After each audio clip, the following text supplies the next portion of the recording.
Bienvenidos, somos una visión que trasciende fronteras. Por eso llegamos a tu hogar a través de la experiencia de Iglesia por WhatsApp, la cual está cargada de oración, adoración y palabra de Dios. Lleva a la iglesia a tu casa y no dejes de recibir salvación, sabiduría y revelación de lo alto.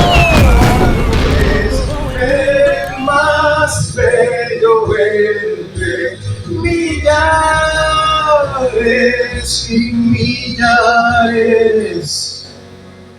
Mi preferido, mi predilecto, mi preferido, mi predilecto Jesús. Jesús, mi preferido, mi predilecto, mi preferido, mi predilecto Jesús.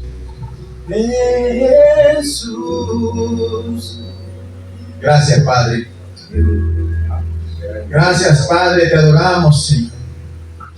Te damos gloria y alabanza, Señor.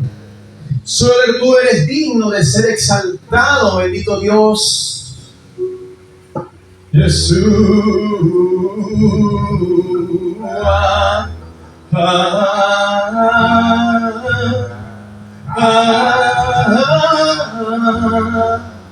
Gloria a Dios. Gloria, gloria, gloria. Gloria al que vive especial. Hoy es el inicio de un tema poderoso que procura darle identidad al pueblo de Dios, sabiendo que nuestro gobierno, nuestro reino, no es de este mundo, sino que no es de este mundo, así como nosotros no somos del mundo. Y esto no son palabras de este servidor, sino que son palabras de nuestro Señor Jesucristo. Y justamente en un momento coyuntural de su vida, cuando estaba a punto de ser crucificado y estaba siendo interrogado por Poncio Pilatos. Ahora bien, yo, para quienes no me conocen, estamos acá, su servidor, Pastor Carlos Valdivieso, del Ministerio Casa de Vida, y nuestro hermano Elías Sosa, que es maestro de la palabra y es descendiente de la tribu de Leví, del hermoso y precioso pueblo de Israel. ¿Cómo estás, Elías? Bendiciones de Dios para tu vida. Gusto saber que te tenemos aquí con nosotros. Y por mucho tiempo. Ok, bueno, gloria al Señor.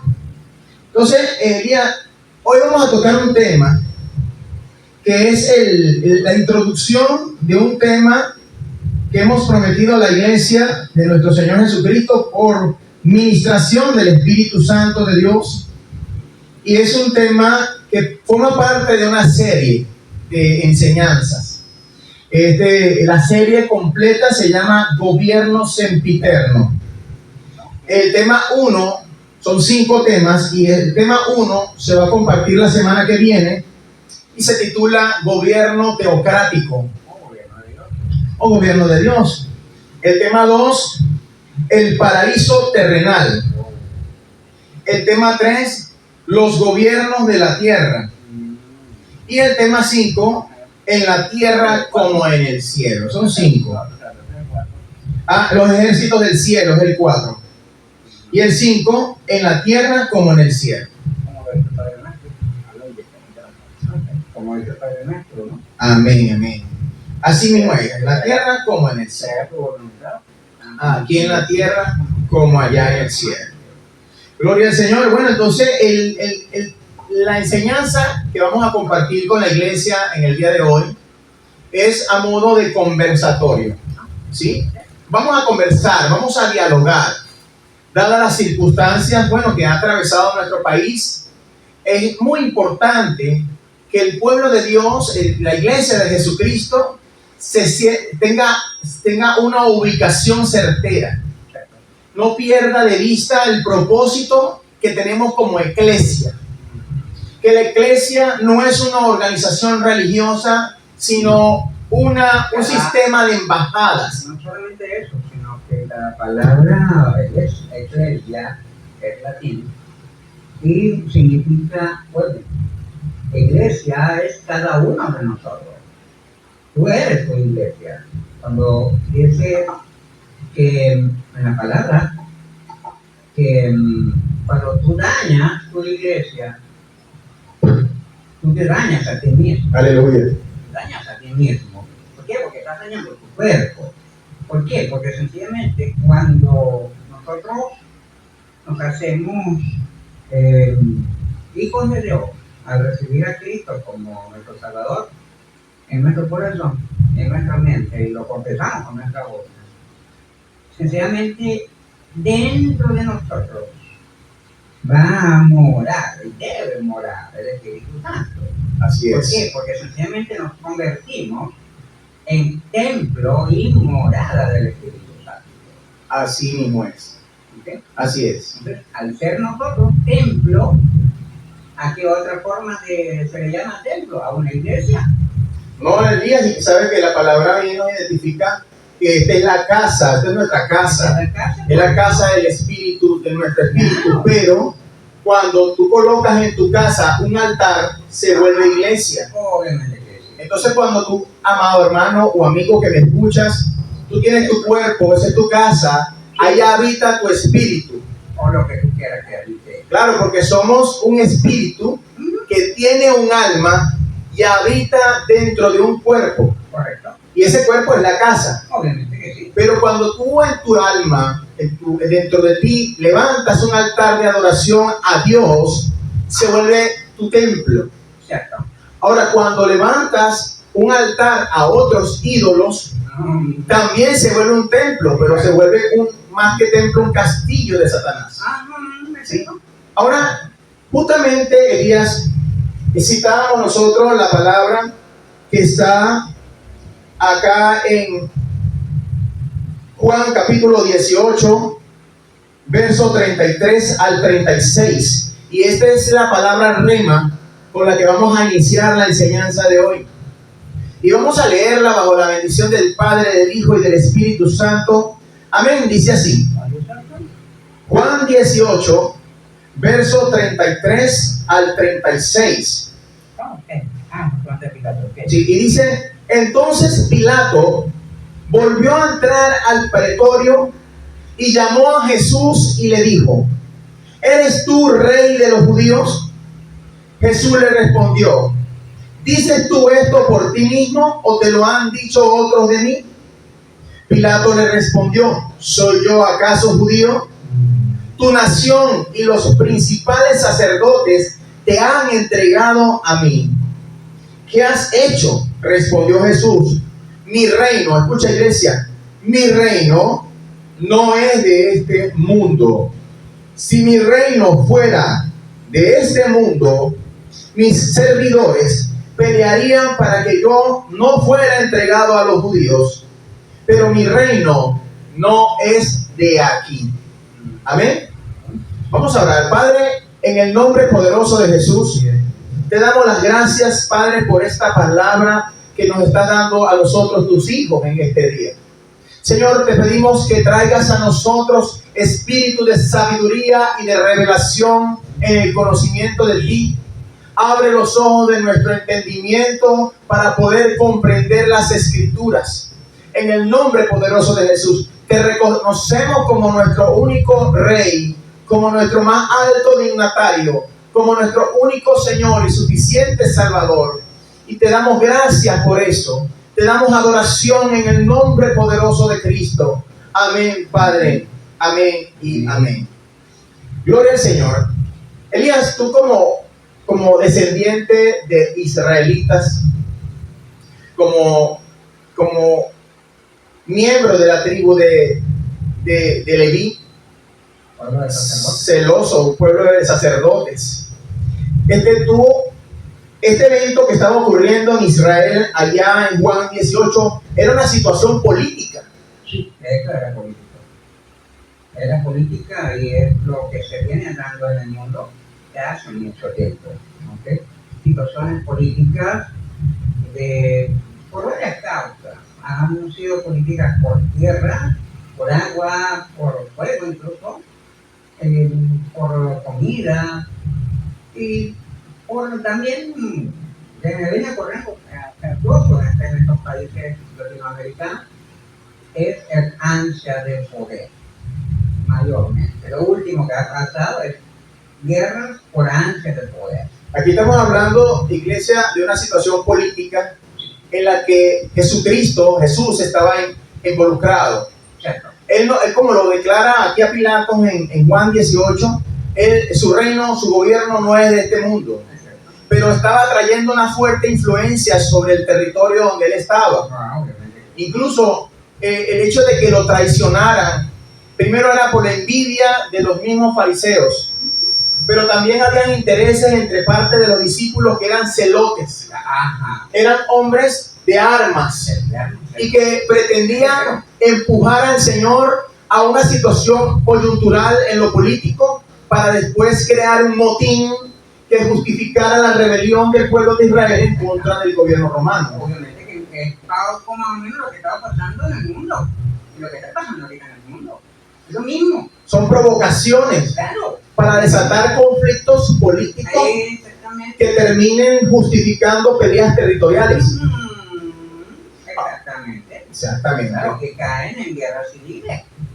O sea que lo que se estaba procurando aquí por parte de los celotes de la época, esta tendencia política de Israel que buscaba derrocar el gobierno del Imperio Romano, era usar a Jesús como una manera de provocar un motín social. Claro, ¿por qué? Porque sencillamente Jesús era el líder del momento. Y van a utilizar el líder del momento, el candidato, pongámoslo por la colación a estos tiempos, Jesucristo era el candidato, como líder, como el cabeza que va adelante, y que hablaba bonito, que hablaba, y no lo hablaba bonito, porque a veces, wow, cuántas veces cayó Jesucristo, pero siempre defendiendo la verdad. Y siempre ha sido la pelea de la verdad contra la mentira. No, y que el pueblo de Israel siempre ha esperado en el Mesías un político. Exactamente. Y ese es el grave error. Ese es el error. Viene este hombre siendo hijo de un carpintero que... Bueno, o sea, hijo, digamos, putativo. Hijo putativo. Él viene del Padre Eterno. Claro, nace de María Virgen. Claro. No tiene un padre en lo natural. No. Su padre siempre fue Jehová de los ejércitos. Ahora bien, fíjate, esto es interesante, Elías, porque cuando estamos hablando del capítulo 18 del libro de Juan, Jesucristo, antes de ser entregado a los judíos, a los sacerdotes judíos, él había hecho una oración en el capítulo 17.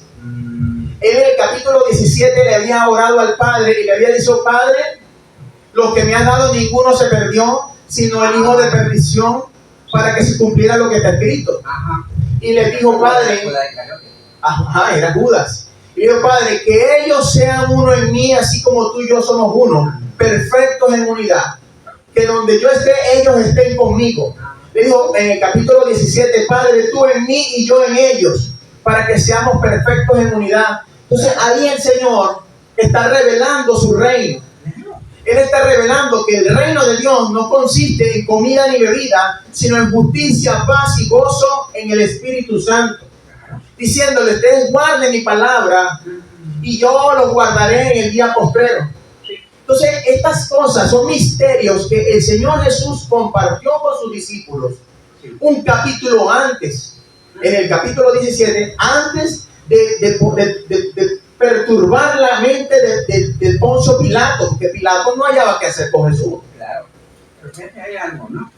Que esto ahorita de guardar me recordó a ese antiguo José, uno de los primeros José, que fue el que vendieron los hermanos. ¿Okay? Ese José que los hermanos vendieron a los egipcios, ¿qué ocurrió después? Se hizo casi que hijo de aquel faraón, pues casi que un rey ahí. Y él pensó y empezó a guardar comida, empezó a guardar agua, empezó a guardar varias cosas. Y cuando en aquella tierra hubo hambre, en toda la demás tierra, el único sitio donde no había hambre era donde estaba José. Un territorio que había sido administrado por un hijo de Dios. Obviamente, claro. Entonces, ahí llegaron todos los demás pueblos a buscar comida, a buscar agua, a buscar otras cosas. ¿Y quién las tenía? José, porque era un hombre bendecido. Ahora, esta analogía que tú me estás diciendo, Elías, me hace pensar y que cuando nosotros en la situación política que se encuentra Venezuela y se encuentra el mundo, la iglesia tiene una gran responsabilidad. Obviamente. ¿Por qué? Porque la iglesia debe tener los sistemas de gobierno establecidos en lo natural y en lo sobrenatural, claro, para dar alimento al menesteroso, obviamente, para sostener la necesidad del necesitado, claro, para poder ayudar al desamparado en tiempos donde no hay esperanza. Exactamente, claro. Entonces, por eso es que hay que guardar, guardar aquí primero en la mente, eso es lo que es la sagrada palabra, porque es el primer alimento que nosotros debemos tomar. ¿Okay? Pero también debemos ver en la parte material que hay que guardar con algo de comida, porque vienen de repente tiempos duros, tiempos de hambre, así como aquella ocasión, cuando fueron 7 años de hambre y después 7 años de abundancia, ¿no? O para prever. Sí, 7 años de abundancia y luego 7 años de hambre. Ok. Bueno, pero es la misma situación que nos damos cuenta. Okay. Es lo mismo. Porque aunque estemos hablando de la posibilidad de que haya escasez en este momento, yo creo que todavía no hay escasez. No. Tenemos la posibilidad de que las iglesias mantengan despensas abundantes para momentos de dificultad. Por un lado, pero por otro debemos recordar lo siguiente. Esta tierra, Venezuela, afortunadamente es una tierra bendecida por Dios, por el Padre Eterno. Aquí es una tierra como se pudiera llamar que fluye leche de miel.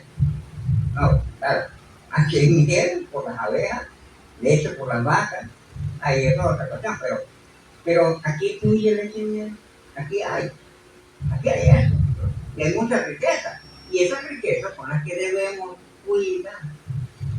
Sí, de hecho la palabra misma declara que aún la naturaleza gime a una para que se den a conocer los hijos de Dios. Claro. Es decir, que la naturaleza está sujeta a vanidad, no por causa de ella misma, sino por aquel que la sujetó a vanidad. Dice la palabra que ella gime para que los hijos de Dios se manifiesten, porque sabe que en los hijos de Dios se administra la riqueza que hay sobre la tierra. Y esto es política también. Claro, es política. Y es por eso que deben haber muy buenos administradores, no solamente de la palabra, sino también de los bienes que nos rodean.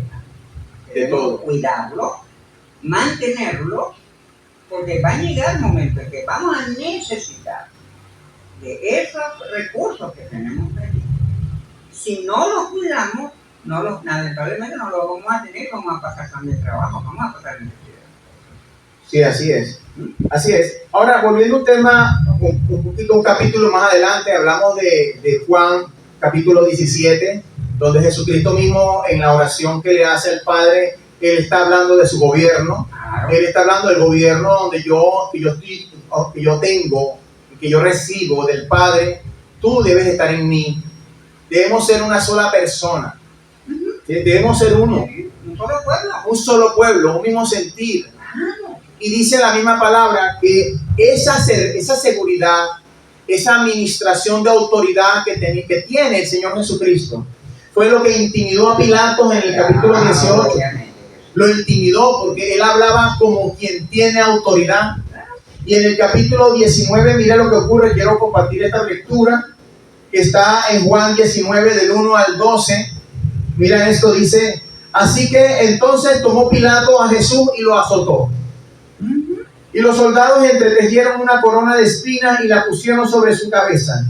Y le vistieron con un manto de púrpura y le decían: salve, rey de los judíos. Y le daban de bofetadas.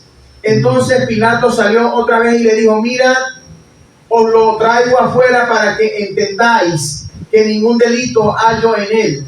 Y salió Jesús llevando la corona de espinas y el manto de púrpura. Y Pilato le dijo: he aquí el hombre. Cuando le vieron los principales sacerdotes y los alguaciles dieron voces diciendo: crucificarle, crucificarle. Y Pilato le dijo: tomadle vosotros y crucificarle, porque yo no hallo delito en él. Y los judíos le respondieron: mira si no era algo político, nosotros tenemos una ley, y según nuestra ley debe morir, porque se hizo a sí mismo hijo de Dios. Cuando Pilato oyó decir esto, tuvo más miedo. Es decir, que ya Pilato tenía miedo. Pilato tenía miedo de matar a Jesús. Pánico tenía. Dice, ahora tuvo más miedo. Y dice, y entró otra vez al pretorio y dijo a Jesús: ¿de dónde eres tú? Mas Jesús no le dio respuesta. Entonces le dijo Pilato: ¿a mí no me hablas? ¿No sabes que tengo autoridad para soltarte? Respondió Jesús: escucha iglesia, ninguna autoridad tendrías contra mí si no te fuere dada de arriba. Por tanto, el que a ti me ha entregado mayor pecado tiene. Date cuenta que nosotros, aunque somos hijos de Dios y tenemos autoridad sobre la tierra, dice la palabra, nosotros nos debemos sujetar a toda autoridad terrenal. Porque toda autoridad terrenal viene de lo alto. Y ninguna persona sobre esta tierra tiene autoridad que no le haya sido concedida por Dios. Por eso está escrito también que Dios quita reyes y Dios pone reyes. Así es, y también la palabra, mira lo que ocurre aquí, dice: ¿no sabes que yo tengo autoridad para crucificarte o para dejarte libre? Ahora él mismo le responde: no tienes autoridad sobre mí que no te haya sido dada de lo alto. Es Dios el que da autoridad a los hombres en la tierra.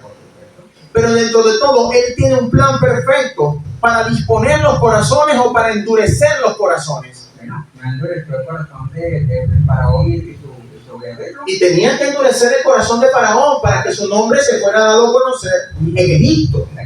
Y así pudiera salir el pueblo de Israel. Y no solamente saliera el pueblo de Israel de Egipto, sino que saliera con gran botín. Claro. Entonces aquí nosotros tenemos que aprender como iglesia sujeción y esperar dirección de Dios en cuáles son los pasos que debemos dar como embajadores. Claro. El embajador, Elías, no es de derecha ni de izquierda. No, el embajador no se manda, es neutral. La opinión del embajador viene de lo alto, de lo que dice su gobierno. Somos portavoces de lo que dice nuestro gobierno celestial. Es decir, que lo que nosotros proclamamos no viene, lo que podamos opinar nosotros como seres humanos, no tiene ninguna característica especial. No, porque es que realmente cuando hablamos, lo que llevamos la palabra, no somos nosotros realmente quienes hablamos.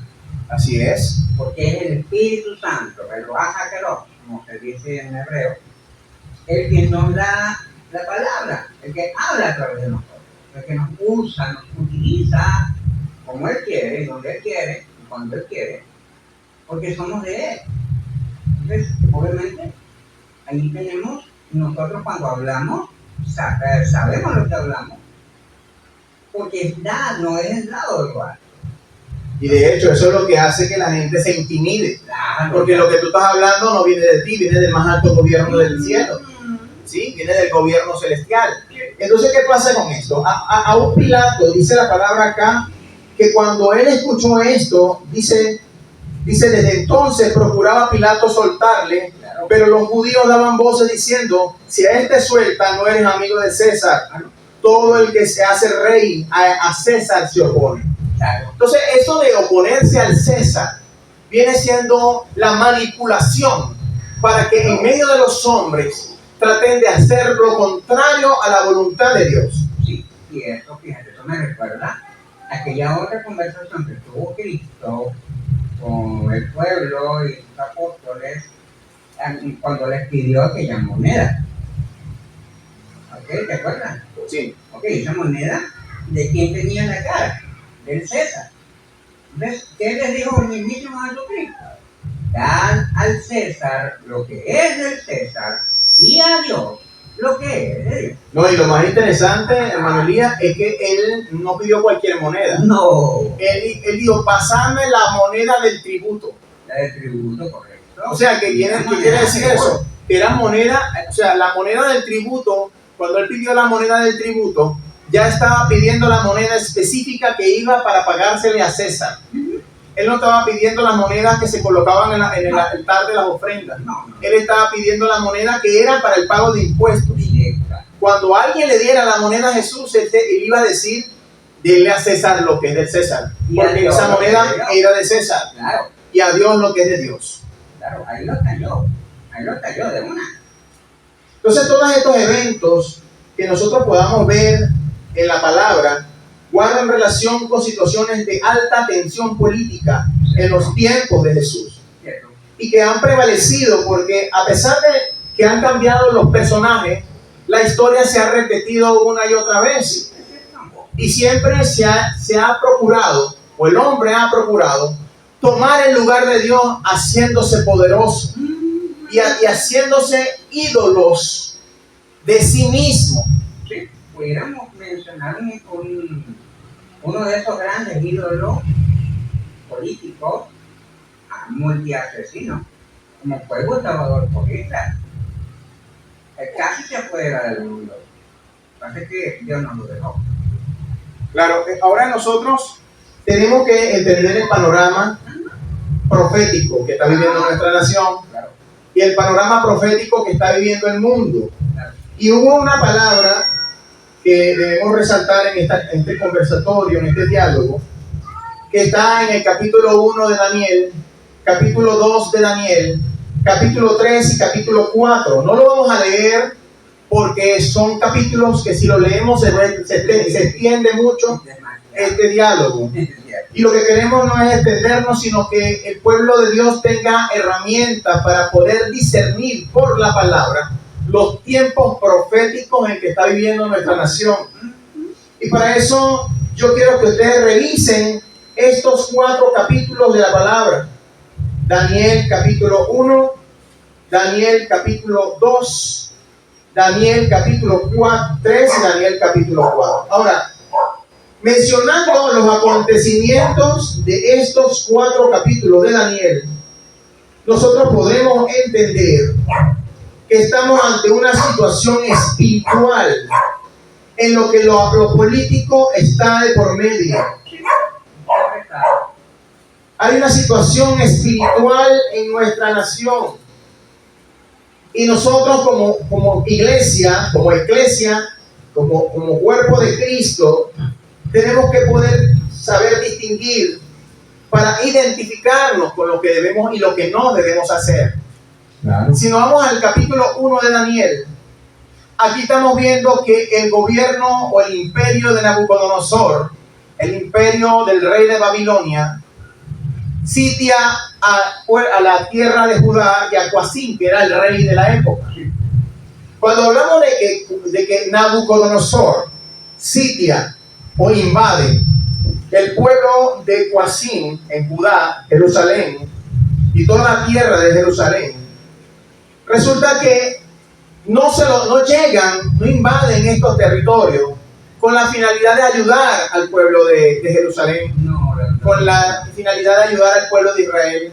Ellos no invaden Judá con la intención de ayudar a Joacim, que era el rey de la época. No, ellos lo hacen para apropiarse de todas las riquezas que habían en el templo de Jerusalén. Todas las riquezas que tenía el pueblo de Israel fueron saqueadas por Nabucodonosor. Un interés por lo material directo. Y no solamente fueron riquezas materiales, sino que también se llevaron lo mejor de los jóvenes. Se llevaron lo mejor de los ciudadanos del pueblo de Israel. Claro, pero llevaron los mejores intelectuales. A los intelectuales, a los más capacitados. Pero entre esos, en el capítulo 1 de Daniel, menciona a 4 jóvenes que son los que debemos identificar mejor en esta hora. Que es Daniel, Ananías, Misael y Azarías. Son el ejemplo de lo que hoy día es el pueblo de Dios ante la invasión de filosofías y mediaciones políticas internacionales. El pueblo de Dios tiene que mantenerse fiel a lo establecido por el Padre en su palabra. confiado en lo que el Señor nos dijo, que seguramente seríamos perseguidos, que seguramente seríamos que quiera matar a un hijo de Dios, creerá que está ayudando a Dios. Y cuando vemos a Daniel, Ananías, Misael y Azarías, cuyos nombres fueron cambiados, fíjate, hasta el nombre le cambiaron. Claro, obviamente, y eso es política. Esto es política. Le cambiaron a Daniel, le pusieron Belsasar, a Ananías le llamaron Sadrach, a Misael le pusieron Mesac y a Azarías Abednego. Ahora, las palabras de hecho venían de Babilonia, pero en ese caso eran palabras del idioma egipcio.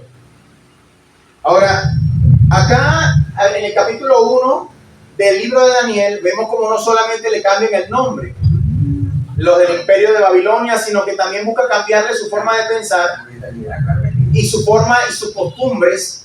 Procuran cambiarle incluso la alimentación. Y es cuando ellos tienen que fijar una posición de decirle al jefe de los eunucos: no me des la comida de Nabucodonosor, déjanos comer sano, no nos permitas contaminarnos. Y entonces, indiferentemente de los acontecimientos políticos de hoy en día en Venezuela, de lo que ocurra, de quién sea el que juegue el rol fundamental de gobierno, el pueblo de Dios tiene que mantenerse claro en nuestros principios cristianos. No dejarnos contaminar con lo que ellos comen, con la forma de lo que ellos aprueban, lo que ellos consideran correcto. Muchas veces, y no muchas veces, siempre va a ser contrario a lo que Dios quiere de nosotros. Y nosotros no podemos participar de esa comida. No debemos participar de esa comida para mantenernos limpios, puros. Solamente limpios y puros. Así es, Elías. Limpios y puros. Ahora, si vemos más adelante en el capítulo 2, vemos como, a pesar de que vamos contra corriente, a pesar de que el pueblo de Dios va contra la corriente, muchas veces somos los consejeros apropiados que necesitan los que gobiernan para tomar decisiones. Porque es el consejo del Hijo de Dios el que es veraz, porque no viene de nuestra boca, sino del Espíritu Santo que mora en nosotros. Y eso fue lo que Nabucodonosor descubrió en el capítulo 2 de Daniel, cuando tiene un sueño y a Nabucodonosor se le olvida el sueño. Y habiéndose olvidado el sueño, le dice a los agoreros y a los brujos y a los adivinos que le digan cuál es el sueño que él tuvo y que también le den la interpretación. Y que si no lo hacían, los matarían. Y es cuando Daniel se levanta y dice: hay un Dios. Y mira cómo Dios nos da a nosotros la oportunidad de que su nombre sea glorificado. Y Daniel le revela el sueño a Nabucodonosor y le habla de una estatua que tiene una cabeza de oro en el capítulo 2, que tiene un dorso de plata, de que tiene un abdomen de bronce, de que tiene piernas de hierro, esa estatua con la cual soñó Nabucodonosor, y tenía pies de barro y hierro. Pero al mismo tiempo, en el sueño de Nabucodonosor, el Señor le muestra una piedra que no había sido cortada por hombre alguno, y que esa piedra caía sobre los pies de la estatua y la desbarataba. La desmenuzaba, imagínate, la desmenuzaba. Y la interpretación que Daniel le da a Nabucodonosor, le dice que la cabeza de oro es el gobierno de Nabucodonosor, de Babilonia, que esta forma de plata vendría por tierras que tendrían gobiernos de gran riqueza, pero también viene un gobierno de bronce, o vendrían gobiernos de bronce que serían aguerridos, que ganarían también grandes territorios, pero luego vendría otros gobiernos de hierro, o sea, feroces, terribles. Yo diría que hasta el gobierno quizá del gobierno nazi era un gobierno de hierro. Eran gobiernos de hierro. Es más, tanto así que en los alemanes, a los militares de mayor rango, se les premiaba con una cruz hecha en hierro. La cruz de hierro. La cruz de hierro. Eran los más asesinos, los más sanguinarios de Gustavo Adolfo Hitler en Alemania. Qué tremendo. En la Alemania nazi. O sea que esto está reciente. Sí, esto está Esa reciente. profecía es reciente. Sí, de hecho. Y fíjate, la mayoría de estos militares, generales normalmente, eran los que estaban en los campos de concentración, como Auschwitz y otros campos de concentración que hubo en Alemania, donde mataron a millones de judíos, hombres, mujeres y niños, lamentablemente. ¿Okay? Eso es parte de nuestra historia, de ahí venimos, de esos horrores de nuestros antepasados.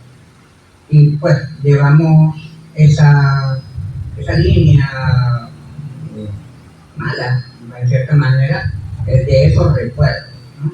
De todo aquello que sufrieron aquellas personas en aquel tiempo, de cómo eran masacradas, asesinadas, mujeres violadas delante de su esposo.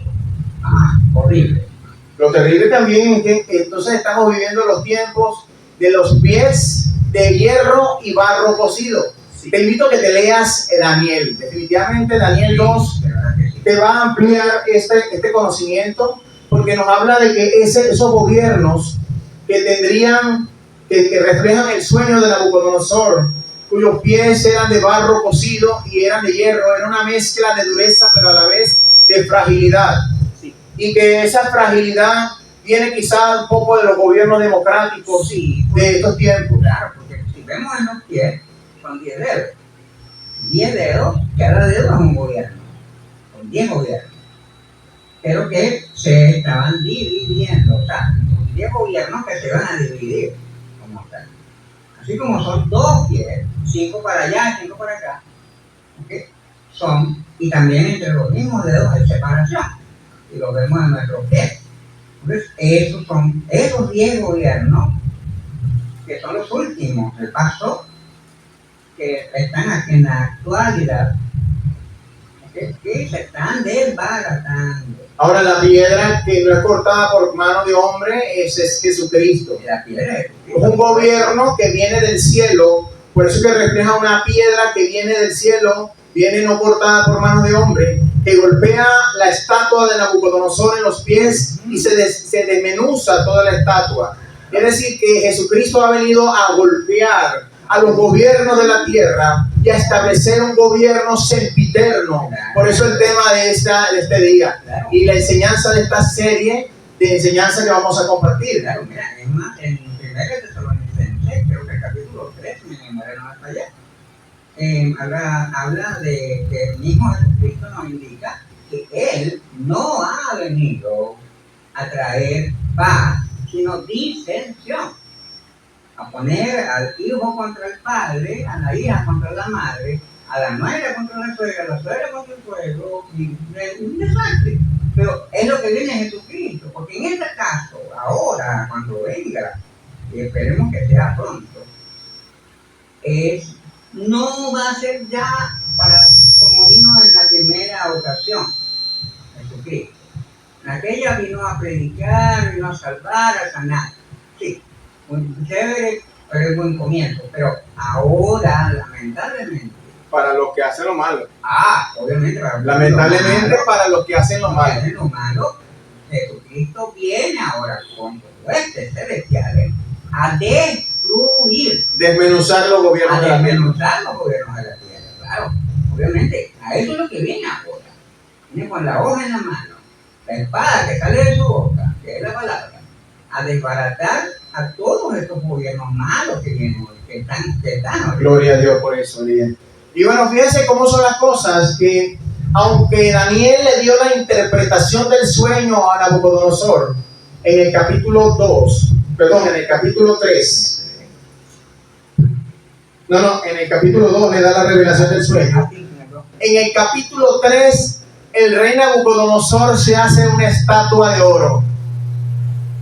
Pareciera que no aprendiera, ¿no? No, él no aprendió. Realmente no aprendió, porque su mente estaba imbuida de tanta riqueza, de tanto ambición que se cegó. Y como dice aquel viejo dicho, que de paso judío, Dios ciega a quien quiere perder. Caramba.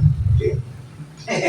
Y sin embargo, fíjate, el rey Nabucodonosor se hace una estatua de oro y dice la palabra allá en Daniel capítulo 3 que da la orden de que al sonar del arpa, del salterio, de los instrumentos musicales, todos debían doblar rodillas delante de la estatua de Nabucodonosor. Algo parecido por allí en un país de Latinoamérica. Sí, cualquier parecido con la realidad Es podría ser coincidencia. una coincidencia. Pero resulta ser que este gobierno de Nabucodonosor obligaba a la gente a ser adepto de sí mismo. Exactamente. Y si no se postraban ante la autoridad y la imagen de Nabucodonosor, él preparó un horno de fuego ardiendo para que todo el que no se postrara delante de su imagen fuera arrojado en el horno de fuego ardiendo. Pero los mismos tres jóvenes que se negaron a contaminarse, Sadrach, Mesach y Abednego, los que hablamos en el capítulo 1, ellos se negaron a postrarse delante de Nabucodonosor y su imagen. Y ellos dijeron, sí, se preparó todo para que lo hicieran. Y él le dijo, no es necesario que te respondamos respecto a este asunto, oh rey Nabucodonosor. Porque el Dios al que nosotros le servimos nos salvará. Y si no nos salva, tampoco nos postraremos delante de tu imagen.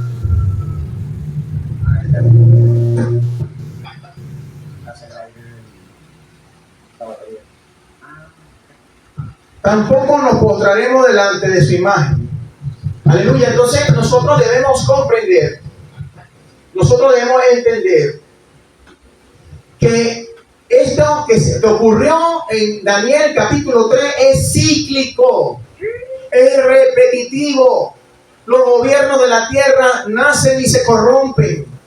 No hay gobierno sobre la tierra que pueda ser fiel a lo que Dios quiere para nuestras naciones. Se corrompen. El poder tiene la característica de corromper.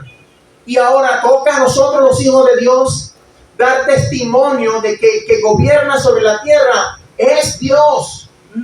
Pero el gobierno de Dios sobre la tierra está en función de lo que los pueblos merecen. Porque así ocurrió cuando allá en el mismo libro de Samuel, cuando los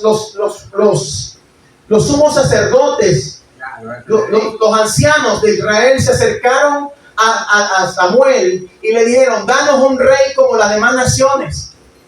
Y Samuel se sintió ofendido y le dijo a Dios lo que estaba planeando. Y Dios le dijo, ¿por qué te sientes mal si fue a mí a quien rechazaron? Fue a mí, el Dios del cielo, a quien rechazaron. Porque ellos prefieren un hombre como gobierno y no el gobierno de Dios. Pero ve y dile, le dijo Dios a Samuel, ve y diles que el hombre que tendrán como gobernante le quitará sus riquezas, le quitará sus hijos y sus hijas y los pondrá por servidumbre. Le quitará lo mejor de la tierra, díselo Samuel.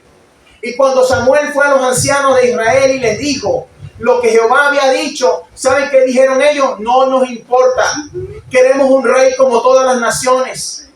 ¿Por qué? Porque el hombre por naturaleza ha despreciado históricamente el gobierno del cielo, ha despreciado el gobierno de Dios. Por eso Jesucristo, cuando enfrentó a Pilato, le dijo, mi reino no es de este mundo. Así también él le dijo a sus discípulos, vosotros no sois de este mundo, como yo tampoco soy de este mundo.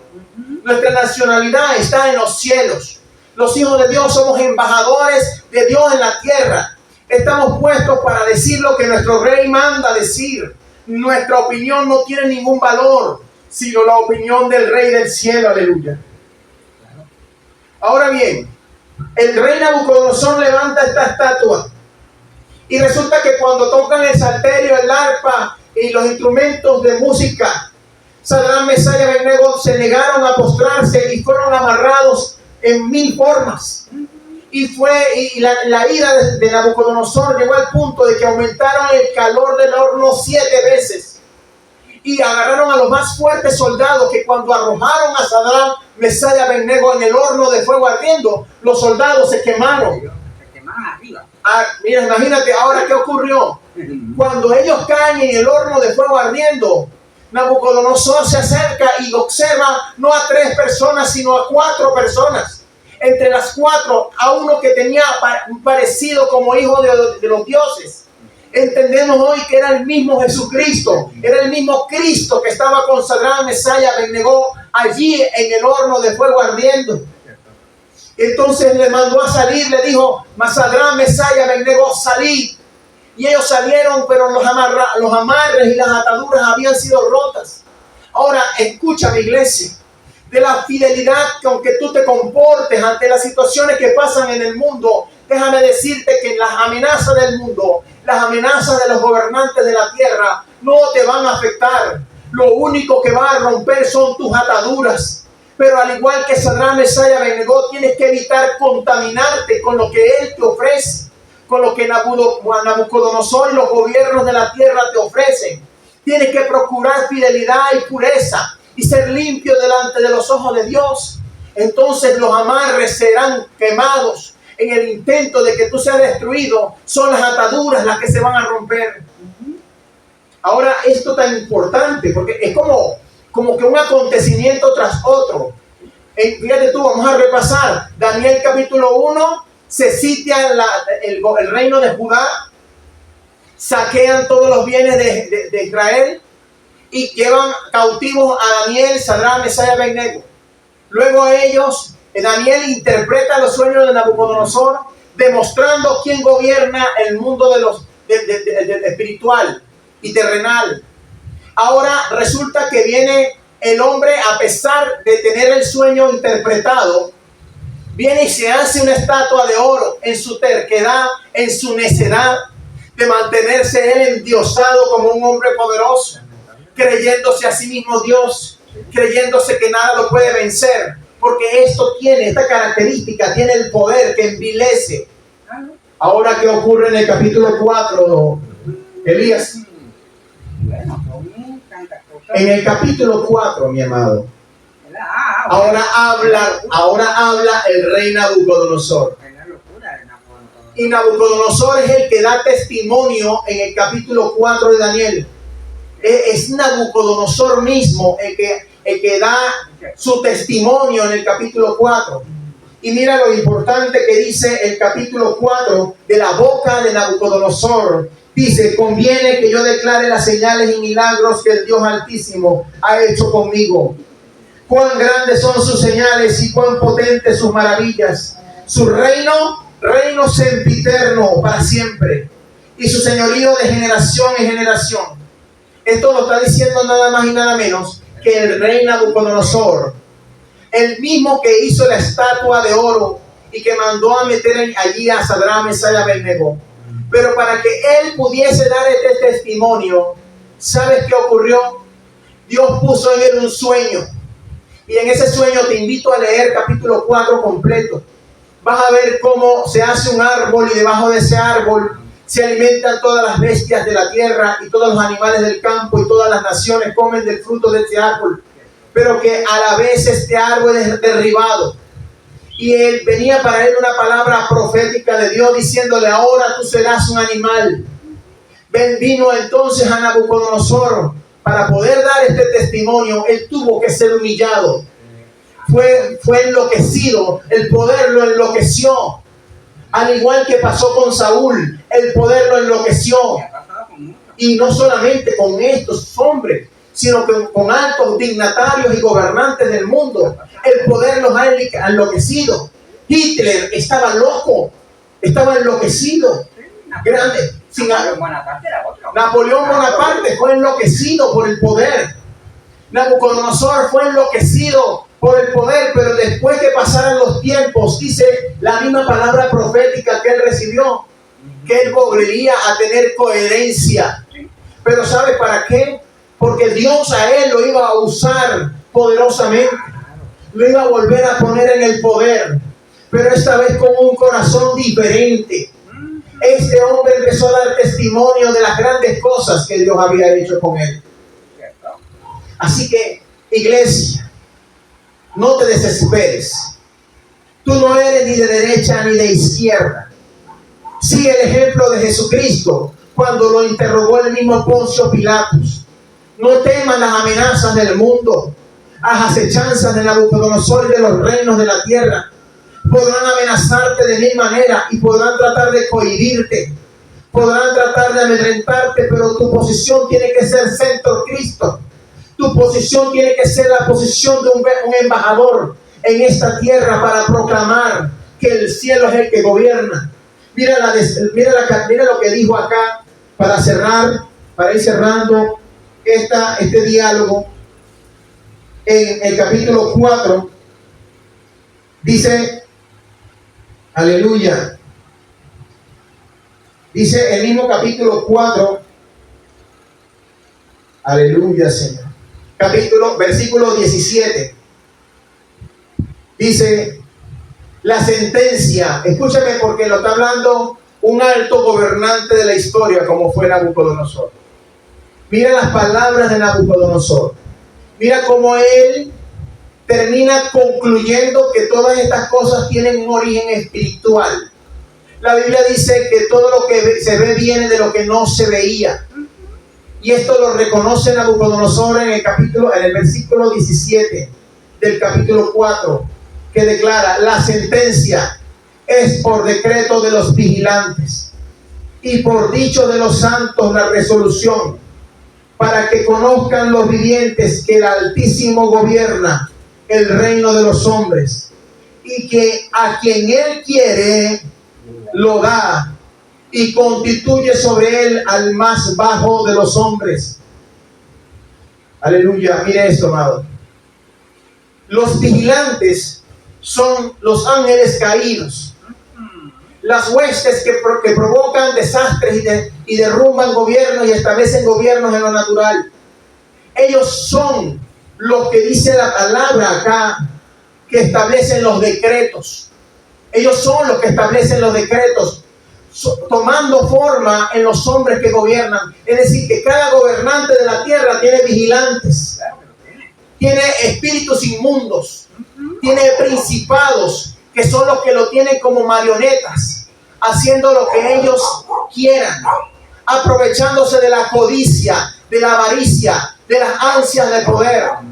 Tras cada gobernante de esta tierra hay vigilantes.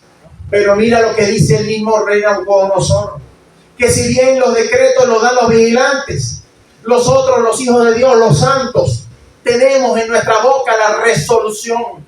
Es decir, que si tú como hijo de Dios aceptas los decretos de los vigilantes y pronuncias con tu boca: ahora sí va a haber hambre en esta nación, entonces va a haber hambre. Pero no porque los vigilantes lo hayan dicho, ni porque lo hayan ocurrido, sino porque los hijos de Dios están declarándolo con su boca. Tú tienes que proclamar lo que el cielo proclama. Tú no puedes hacerte eco de lo que tú crees, de lo que es tu opinión. Tú tienes que estar atento, aleluya, de lo que Dios está diciendo y ser eco de lo que Dios dice. Eso es lo que tienes que decir a los hombres. Para casi ya terminar, tengo una lectura en 1 Tesalonicenses 5, capítulo 5, versículos 1 y 2.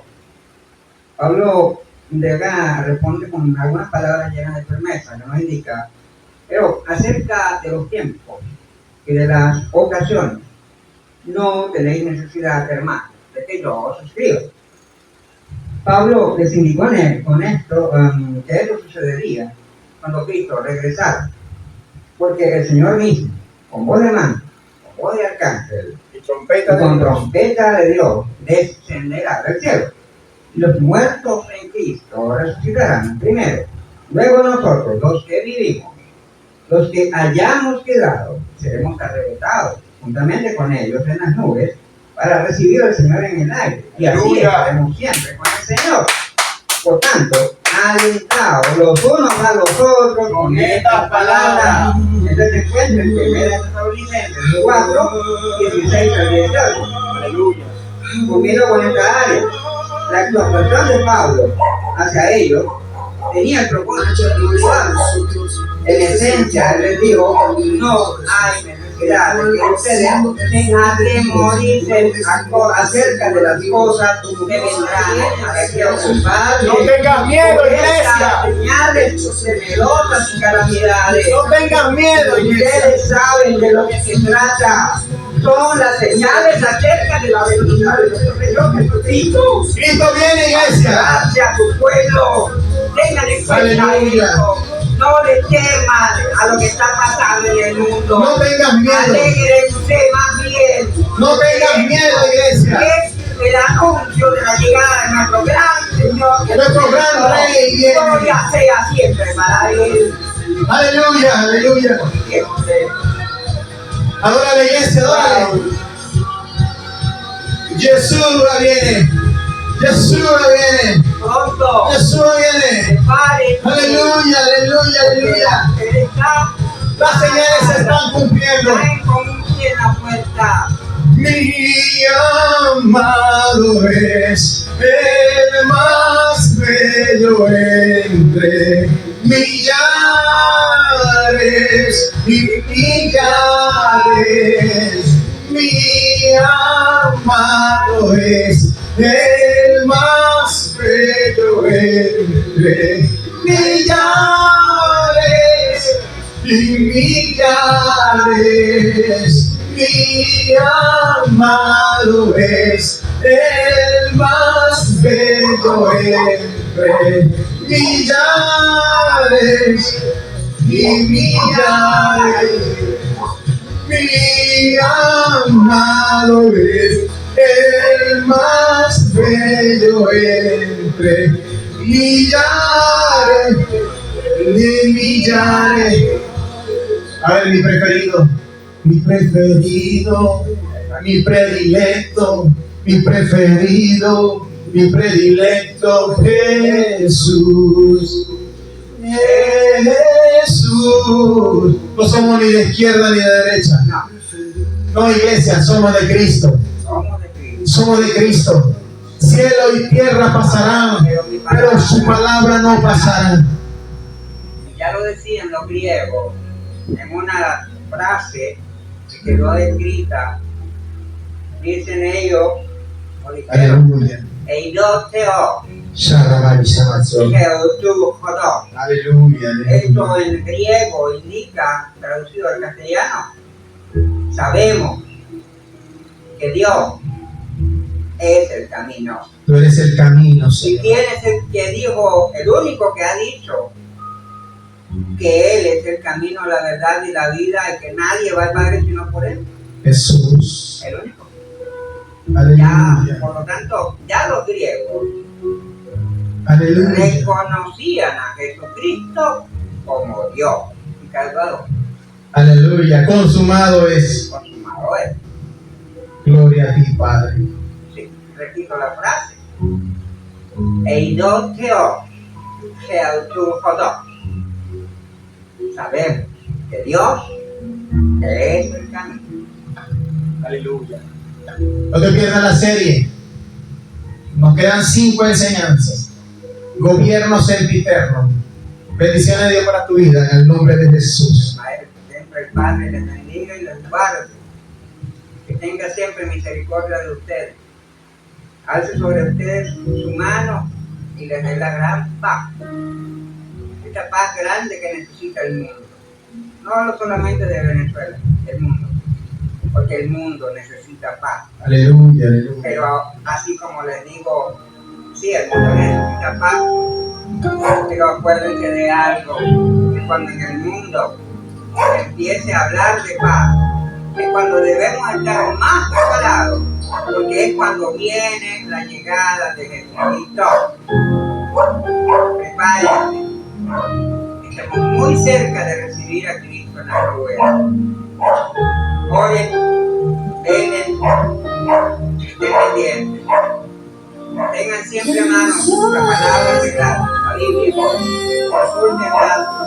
Pídanle dirección a Dios si no la tienen. Pídanle la dirección del Espíritu Santo que los guíe cuando vayan a hacer una lectura. Aleluya, aleluya. Aleluya. Bueno, ya sabes, bendiciones de Dios para tu vida. Te saludamos en el nombre de Cristo, te bendecimos. Nos vemos el próximo domingo por esta misma vía, por el canal.